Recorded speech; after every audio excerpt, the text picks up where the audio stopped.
Hello friends, आप सबका स्वागत है मेरे चैनल पर। आई होप आप सभी बहुत अच्छे होंगे और अपनी तैयारी में जुटे हुए होंगे।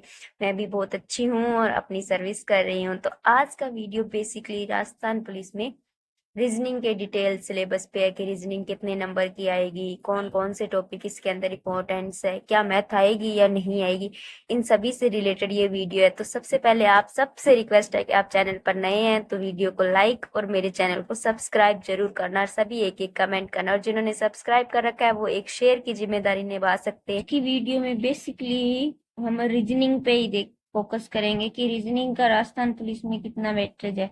तो राजस्थान पुलिस में रीजनिंग का वेटेज है वो 30 नंबर का है, यानी 30 क्वेश्चन आएंगे और 30 ही नंबर का है, यानी एक क्वेश्चन एक नंबर। और सेकंड मेन क्वेश्चन इसके अंदर है कि क्या इस बार भी मैथ आ सकती है, क्या आ सकती है। तो पिछली बार कौन कौन से टॉपिक आए थे और इस बार कौन कौन से टॉपिक आ सकते हैं, वो सब बातें हम इस वीडियो के अंदर करेंगे। और रीजनिंग के अंदर इंपॉर्टेंट टॉपिक्स कौन से हैं जिनके अंदर से क्वेश्चन आते ही हैं, तो उन्हीं टॉपिक्स पर हम आज बात करेंगे। तो सबसे पहले रीजनिंग का ही देखते हैं। रीजनिंग के अंदर सबसे पहले है main topic analogy. Analogy easy topic है, इसमें कोई इतना ज्यादा हार्ड टॉपिक नहीं है, तो इसमें कोई आपको परेशानी नहीं आएगी। उसके बाद में क्लासिफिकेशन। एनालॉगी और क्लासिफिकेशन टॉपिक आप बहुत जल्दी कवर कर सकते हैं और इसकी प्रैक्टिस भी आप करेंगे दोनों टॉपिक की तो बहुत जल्दी हो जाएगी। उसके बाद में सीटिंग अरेंजमेंट। हाँ, सीटिंग अरेंजमेंट में आपको पंक्ति वाले क्वेश्चन और सर्कल वाले क्वेश्चन, ये दो टाइप के बेसिकली क्वेश्चन है जिसमें आप कर सकते हैं। उसके बाद में डायरेक्शन एंड डिस्टेंस।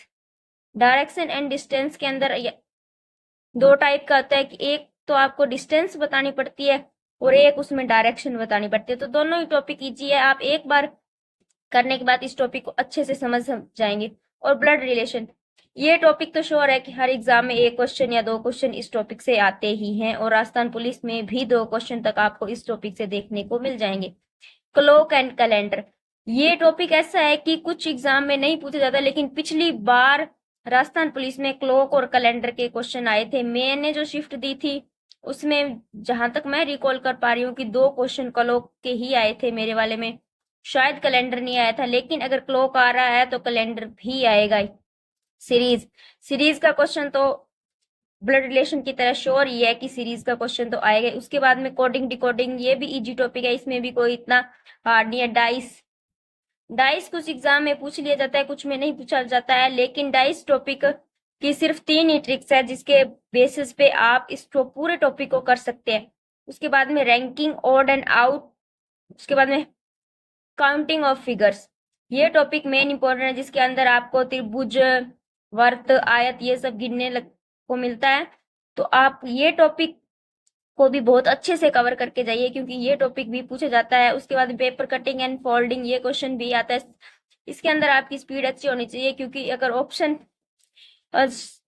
स्क्रीन पे दिखेंगे तो आपको कई बार इसको स्क्रॉल करके भी ऊपर नीचे करके देखना पड़ सकता है। इसके अंदर इसीलिए आपकी बाकी टॉपिक्स के अंदर स्पीड अच्छी होनी चाहिए क्योंकि वहां टाइम मैनेजमेंट सबसे अच्छी बात है। उसके बाद में फिगर फॉर्मेशन, यानी उनसे फिगर बनवाना,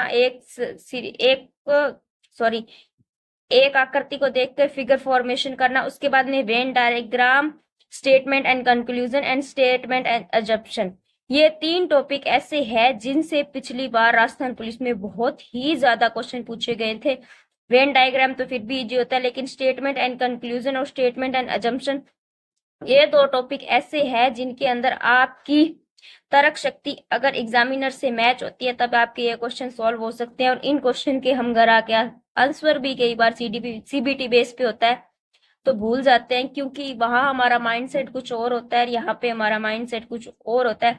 इसके अंदर तो कथन एवं निष्कर्ष के अंदर ऐसा है कि आपको कथन दिया हुआ है, फिर निष्कर्ष आपको निकालने हैं, लेकिन अजम्पशन के अंदर पहले से ही पूर्व धारणाएं दी होती है जिसके बेस पे हमें अपना माइंड लगाकर उसको सही करना होता है। तो ये दो बेसिकली अलग अलग टॉपिक है। इन टॉपिक से पिछली बार क्वेश्चन पूछे गए थे, अच्छे खासे और लेंथी क्वेश्चन आए थे, तो आप इन टॉपिक्स को भी तैयार करें, ज्यादा से ज्यादा इसकी एक लॉजिक को समझे और उसके बाद में इसके क्वेश्चंस लगाएं, तभी ये टॉपिक सॉल्व होगा। इन टॉपिक्स को मेरा मानना है कि करके जाए।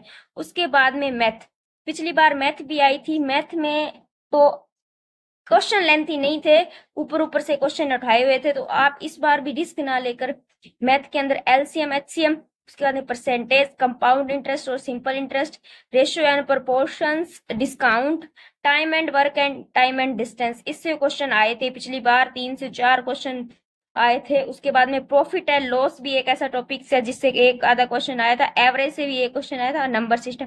आप ये, हालांकि मैथ में भी बहुत से टॉपिक है, लेकिन आप मेन इन 9 टॉपिक्स को कर जाएंगे तो आपकी आधे से ज्यादा मैथ सॉल्व हो जाएगी। और इसके अलावा अब ये हर सब्जेक्ट वाइज हर किसी एक वीडियो आएगी। तो आपसे मैं रिक्वेस्ट करती हूँ कि मेरी वीडियो को लाइक करना, चैनल को सब्सक्राइब और सभी कमेंट जरूर करना। अगर आपको वीडियो अच्छी लगे तो शेयर भी जरूर करना। Thank you for watching.